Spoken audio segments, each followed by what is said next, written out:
485. Ese es el número de jefes de la MS-13 que en este momento, en El Salvador, están esperando la sentencia más importante de sus vidas.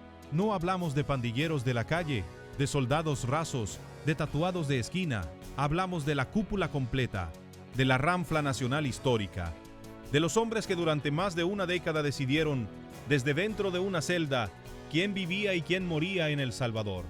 Y ahora, después de 3 meses de juicio, después de escuchar audios donde ellos mismos daban la orden de matar, la Fiscalía ya pidió lo máximo que la ley permite: cadena perpetua de facto para cada uno de los 485 y $9 millones que tendrán que pagar como reparación a las víctimas. Si te interesa conocer las capturas más importantes y los operativos más impactantes contra la delincuencia en El Salvador, suscríbete ahora al canal, porque lo que vas a escuchar en los próximos minutos es el expediente judicial más grande en la historia reciente de este país, y todavía no ha terminado. Este no es un juicio cualquiera, es, literalmente, el proceso penal más grande jamás abierto contra una sola estructura criminal. En El Salvador, 14.420 imputaciones. Detente un segundo a pensar en esa cifra. No son 14.420 delitos menores. Son 14.420 acusaciones formales, respaldadas por pruebas, testigos, audios y peritajes, dentro de un expediente todavía más grande que agrupa más de 47.000 imputaciones en total contra esta misma estructura. De esas 14.420, 444 son homicidios agravados ya acreditados ante el tribunal, con 485 víctimas identificadas. El proceso comenzó el 20 de abril de este año y se extendió durante 3 meses completos de audiencia única abierta ante el Tribunal Sexto contra el Crimen Organizado de San Salvador. Y el 15 de julio, hace apenas unos días, la Fiscalía cerró sus alegatos finales. Ahora todo el país espera una sola cosa: el fallo. Pero antes de llegar a la sentencia, tenés que entender quiénes son estos hombres, porque no es lo mismo juzgar a cualquier pandillero que juzgar a la Ranfla Nacional completa, la cúpula más alta que ha tenido jamás la Mara Salvatrucha en El Salvador. ¿Sabías que el líder máximo de esta estructura ya llevaba casi 30 años preso antes de que empezara este nuevo juicio? Borromeo Enrique Solórzano, conocido como Diablito de Hollywood, es la cabeza histórica de la organización. Fundó la Ranfla Nacional cuando fue deportado a El Salvador desde Estados Unidos en los años 90, después de haber estado ligado a la pandilla desde su origen en Los Ángeles. Desde 1998 cumple una condena de 87 años por 497 homicidios. Y sin embargo, desde su celda, según la Fiscalía, siguió dando órdenes durante años. A su lado están procesados Carlos Tiberio Ramírez Valladares, conocido como Snider o Tibi de Pasadena, quien purga 94 años por 500 homicidios. César Antonio López Larios, alias Greñas de Stoner, y Dionisio Aristides Humansor, el Cirra de Teclas, quien cumple 67 años por 106 asesinatos. 4 hombres que en teoría ya estaban neutralizados por el sistema penitenciario, y sin embargo son, según la Fiscalía, los verdaderos autores intelectuales de una década sangre. Pero la Ranfla Nacional no son solo estos 4 nombres. ¿Sabías que la Fiscalía logró identificar y ubicar a 21 de los 22 ranfleros históricos y en libertad que integran la cúpula completa de la MS-13? Junto a Diablito de Hollywood, Snider, Greñas y el Cirra de Teclas, también están procesados hombres como Carlos Alberto Valdés Herrera, conocido como Kid de Santos de Criminal Gangster, Danny Freddy Ramos Mejía, alias Cisco de Teclas, Eduardo Erazo Nolasco, conocido como Colocho o Mustache de Western, y Efraín Cortés, apodado Tigre, Chivo o el Viejo de Parkview. Cada uno de estos alias no es un simple apodo de calle, representa una posición específica dentro de la jerarquía de mando de la pandilla, con autoridad sobre programas y clicas concretas repartidas por todo el país. Lo llamativo del perfil de Diablito de Hollywood es que, a diferencia de la mayoría de sus compañeros de estructura, no lleva el rostro tatuado y usa anteojos, un detalle que contrasta con la imagen que el imaginario popular tiene de un pandillero. Y hay otro dato que revela hasta qué punto esta figura ha estado involucrada en la vida pública salvadoreña. En 2012 llegó a entregar personalmente una propuesta de paz al entonces secretario general de la Organización de Estados Americanos, y con los años ha sido señalado de negociar tanto con el gobierno de Mauricio Funes durante la tregua entre pandillas, como según reportes periodísticos con distintos partidos políticos del espectro salvadoreño.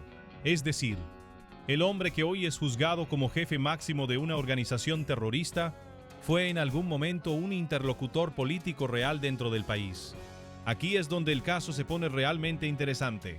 ¿Cómo puede un hombre que lleva 25 años encerrado seguir ordenando asesinatos fuera de la cárcel?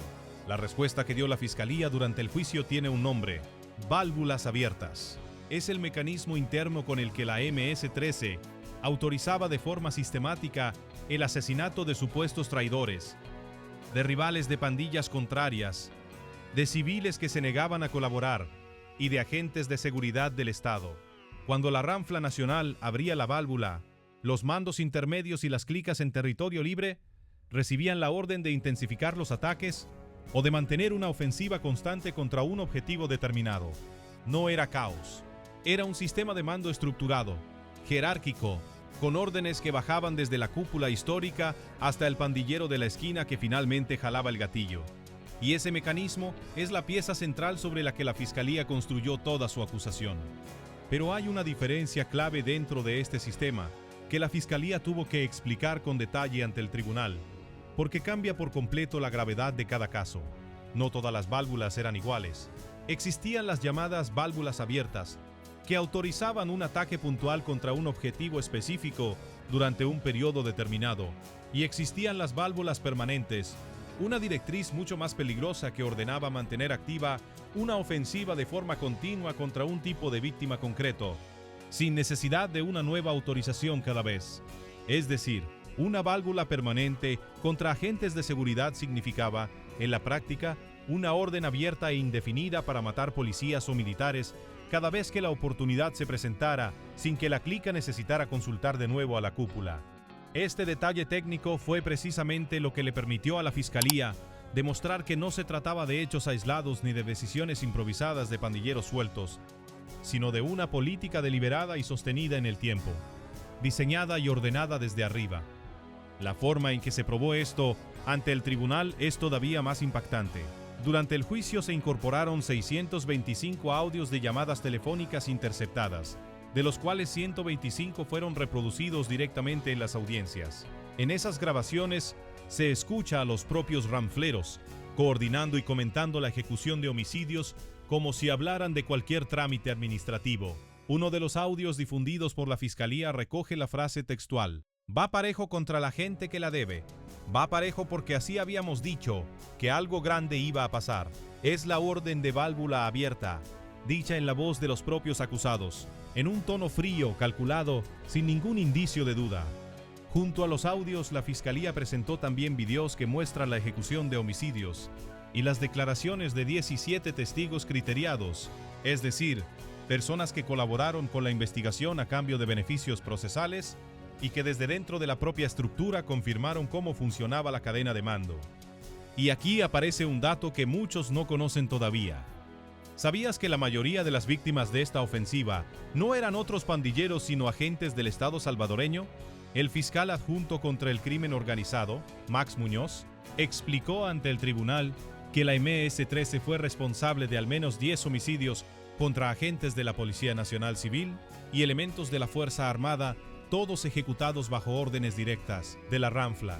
Muñoz llegó a decir con una frase que quedó grabada en el expediente que estos crímenes formaron parte de una auténtica guerra declarada por la Mara Salvatrucha contra el sistema estatal. Uno de los casos expuestos corresponde al asesinato de un agente de la Policía Nacional Civil, el 21 de febrero de 2016, ejecutado por la clica Cusca Locos durante un periodo que la propia estructura denominó válvula permanente, es decir, una directriz para mantener activos los homicidios contra agentes de autoridad de forma continua, no solo puntual. Otro caso relevante es el homicidio de un agente policial en la colonia Futura 2 de San Salvador, apenas unos días después. Y la Fiscalía documentó que la estructura aprovechaba, de forma deliberada, los momentos en que estos agentes se encontraban de licencia y en situación de vulnerabilidad para atacarlos. Y todavía hay un dato que pocos conocen sobre la forma en que se armó este expediente. La Fiscalía no presentó los casos como un bloque genérico, sino caso por caso, año por año. Durante una de las jornadas del juicio, el Ministerio Público presentó el desglose específico de 118 homicidios cometidos entre 2012 y 2022 únicamente en la zona occidental del país, cada uno analizado de forma individual, con pruebas orientadas a demostrar tanto la existencia del delito como la participación directa de los miembros de la organización en su planificación. El objetivo de este nivel de detalle no era solo impresionar al tribunal con cifras, era blindar jurídicamente el caso contra cualquier alegato de la defensa de que se estaba condenando de forma genérica, sin pruebas específicas. Cada uno de esos 118 casos fue vinculado a una clica concreta, a un programa concreto y a una cadena de mando que terminaba subiendo, en última instancia, hasta los ranfleros históricos y los ranfleros en libertad que hoy están sentados en el banquillo junto a ellos. Muchos de estos crímenes, según explicó el propio fiscal Max Muñoz, ocurrieron durante la llamada Semana Negra, un periodo de violencia extrema que se dio justo antes de que el gobierno decretara el régimen de excepción en marzo de 2022, el mismo régimen que hoy mantiene en prisión a decenas de miles de presuntos pandilleros en todo el país. Con toda esta evidencia sobre la mesa, entendé la magnitud real del expediente que enfrenta este tribunal. La MS-13, según lo expuesto en el juicio, llegó a conformar 32 programas distintos de operación, 2 de ellos con actividad fuera de El Salvador y 230 clicas distribuidas a nivel nacional. Los cargos que enfrentan los 485 procesados incluyen homicidio, feminicidio, extorsión, tráfico de armas, desaparición de personas y rebelión. Todo esto ocurrido, según la acusación, entre los años 2012 y 2022, es decir, una década completa de control territorial y de terror organizado desde la cúpula. Pero hay un detalle que amplía todavía más la magnitud real de esta estructura.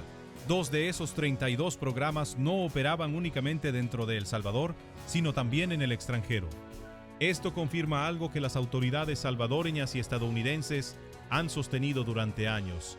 La MS-13 nunca fue una pandilla puramente local, sino una red capaz de proyectar su cadena de mando más allá de las fronteras del país, con ramificaciones que han sido investigadas también por fiscalías en Estados Unidos. Dentro del expediente presentado en este juicio, el delito de extorsión ocupa un lugar central junto a los homicidios, porque fue precisamente el cobro sistemático de rentas a comerciantes, transportistas y familias comunes lo que sostuvo financieramente durante años a toda esta maquinaria criminal. Cada clica, dentro de su territorio asignado, funcionaba como una especie de franquicia local que rendía cuentas y recursos hacia arriba, hacia los corredores de programa, y de ahí hacia la ranfla nacional. Ese flujo constante de dinero es, según los fiscales, lo que permitió a la estructura sostener armamento, logística y el propio sistema de válvulas abiertas durante tanto tiempo sin fracturarse internamente. Pero todavía queda la pregunta más importante, sin responder.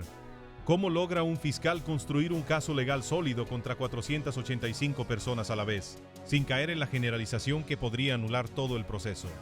La estrategia que utilizó la fiscalía tiene un nombre técnico: autoría mediata en aparatos organizados de poder. Es la misma teoría jurídica que se ha usado en tribunales internacionales para condenar a jerarcas de estructuras criminales o de regímenes represivos sin necesidad de probar que ellos mismos jalaron el gatillo.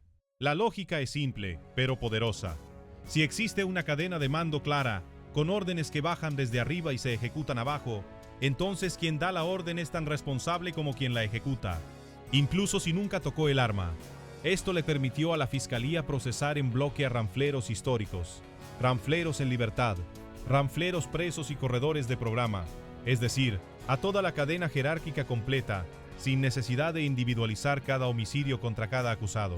El propio presidente Nayib Bukele ha justificado públicamente este tipo de juicios colectivos, apelando a lo que llama responsabilidad de mando, y los ha comparado abiertamente con los procesos de Nuremberg que se usaron contra los jerarcas del régimen nazi tras la Segunda Guerra Mundial.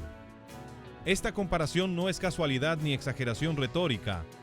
¿Sabías que este modelo de juicios masivos solo es posible en El Salvador gracias a una reforma penal muy reciente?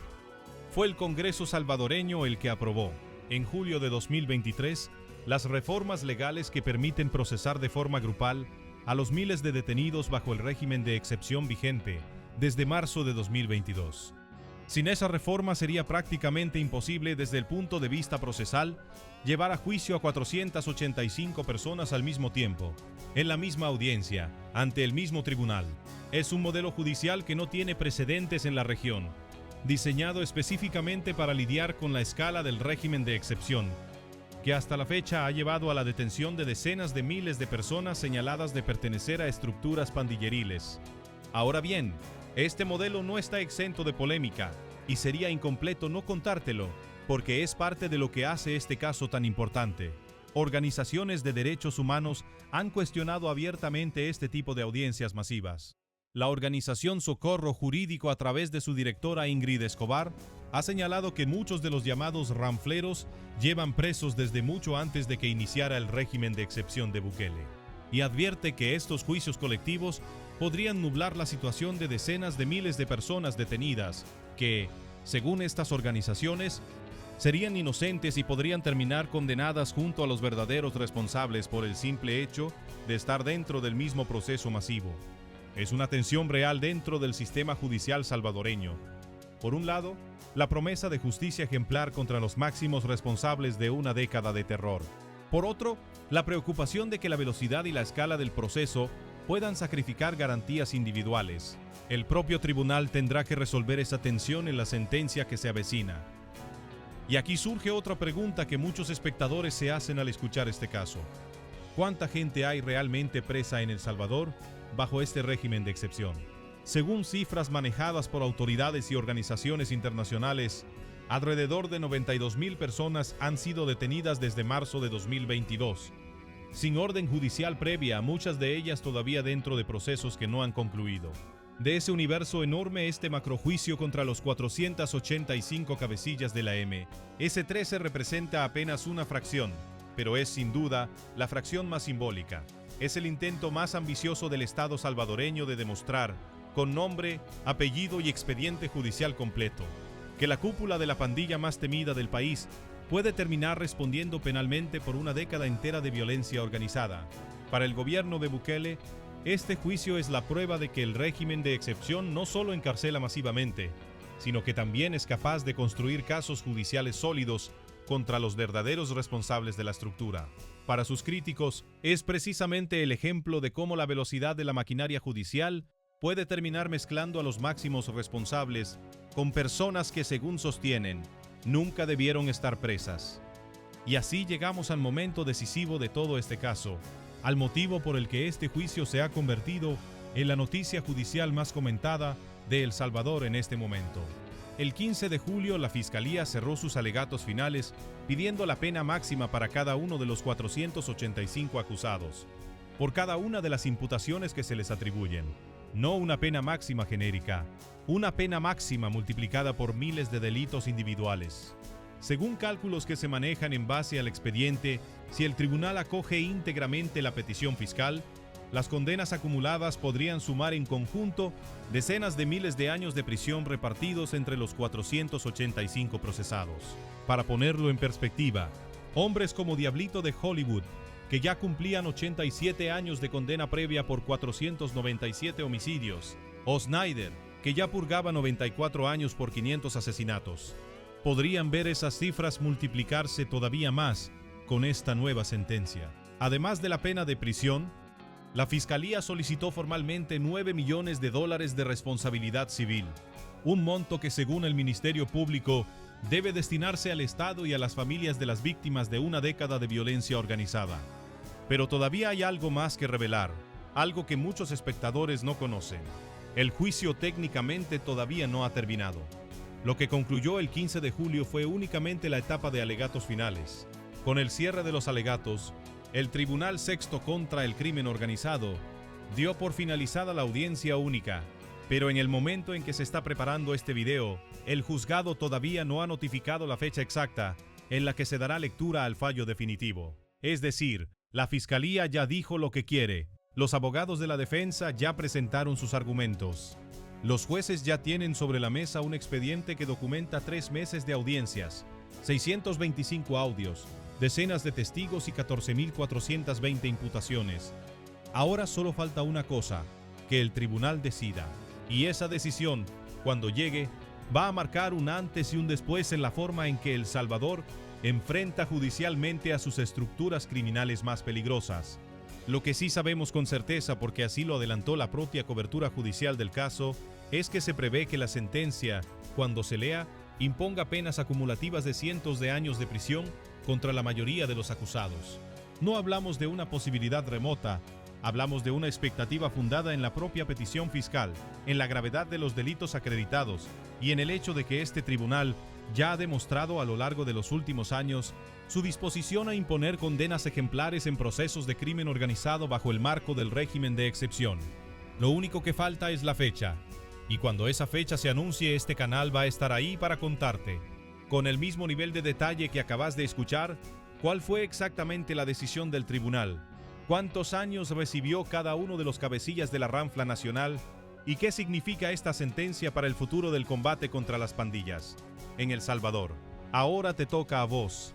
Con todo lo que acabas de escuchar sobre el sistema de válvulas abiertas, sobre los 4 históricos de la Ranfla Nacional y sobre la petición de pena máxima de la Fiscalía, déjame en los comentarios qué condena crees que va a imponer finalmente el Tribunal Sexto contra el Crimen Organizado.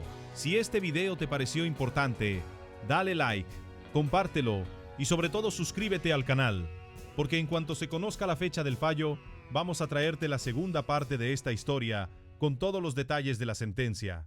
El juicio más grande de la historia de El Salvador todavía no ha terminado de escribirse.